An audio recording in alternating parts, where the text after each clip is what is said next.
എന്താ പേടിയുണ്ടോ? എന്റെ കുഞ്ഞിനെ നഷ്ടപ്പെട്ടതിന്റെ പിന്നിൽ നിനക്കും ജ്യോതിർമയിക്കും ഒരു പങ്കുമില്ലെന്ന് നീ സത്യം ചെയ്യ് ശിവാനി. നീ തെറ്റൊന്നും ചെയ്തിട്ടില്ലല്ലോ.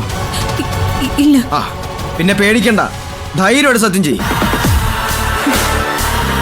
നിനക്കിതിനെ കുറിച്ചൊന്നും അറിയപ്പോലും ഇല്ലെന്നല്ലേ നീ പറഞ്ഞത്? പിന്നെ വയറ്റിൽ വളരുന്ന കുഞ്ഞിന്റെ മേൽത്തൊട്ട് സത്യം ചെയ്താൽ എന്താ കുഴപ്പം?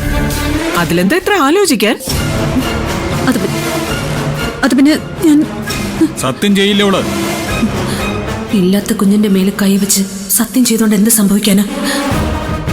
ചുമ്മാ സത്യം ചെയ്ത് കൊടുത്തേക്കാം. കണ്ടോ, അനങ്ങാതെ നിൽക്കുന്നത് കണ്ടോ ഇവള്? എല്ലാം അറിയാം ഇവൾക്ക്. നീ നിരപരാധിയാണെങ്കിൽ സത്യം ചെയ്യ് ശിവാനി. സത്യം ചെയ്തു തരാം.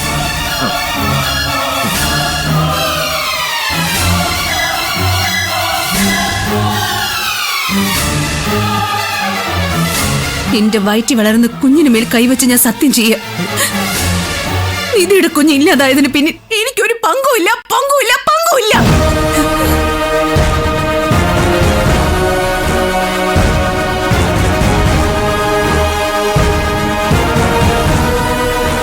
എടി മഹാഭാബി, സ്വന്തം കുഞ്ഞിന്റെ മേലിൽ കൈവച്ച് നീ കള്ള സത്യം ചെയ്തല്ലേ?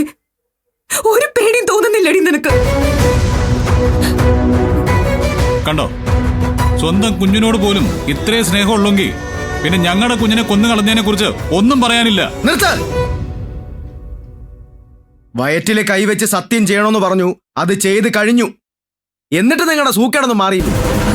പ്രണവേ, ഇവള് ചെയ്തത് കള്ള സത്യമാ, വിശ്വസിക്കരുത്. ഒരു പെണ്ണ് പ്രഗ്നന്റ് ആയിരിക്കുമ്പോ വയറ്റി കൈവച്ച് സത്യം ചെയ്യത്തില്ല. ശിവാനി എന്നിട്ട് നിങ്ങളെ വിശ്വസിപ്പിക്കാൻ വേണ്ടിട്ട് അത് ചെയ്തു. എനിക്ക് വിശ്വാസങ്ങളെ, ഇവൾ ഒരു തെറ്റും ചെയ്തിട്ടില്ല. അപ്പോ ഡോക്ടർ പറഞ്ഞതോ?